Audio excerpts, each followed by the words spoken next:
আপনাদেরকে শেখাবো আজকে আমি কীভাবে স্ক্রিন রেকর্ড করতে হয়। সর্বপ্রথম আপনাদেরকে প্লে স্টোরে যেতে হবে। তারপর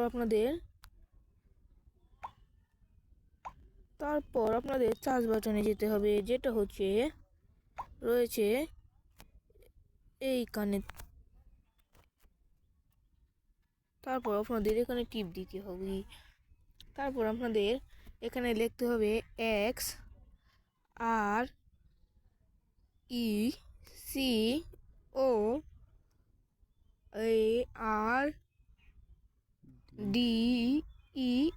স্ক্রিন এক্স রেকর্ডার।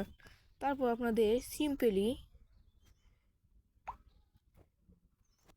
এইটি ইনস্টল করতে হবে, এই অ্যাপটি ইনস্টল করতে হবে। এখানে ক্লিক করবেন আপনারা, এখানে ক্লিক করে আপনারা ইনস্টল করে নেবেন। তারপর আপনার আমার আগে থেকে ইনস্টল ছিল, তাই আমি ডিরেক্টলি ওপেন বাটনটি দিয়ে দিলাম। তারপর আপনাদের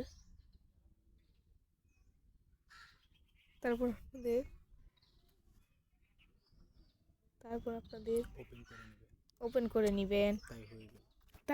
তারপর আপনি একটা স্টার্ট বাটন দেখতে পাবেন, টিপ দিলেই হয়ে যাবে।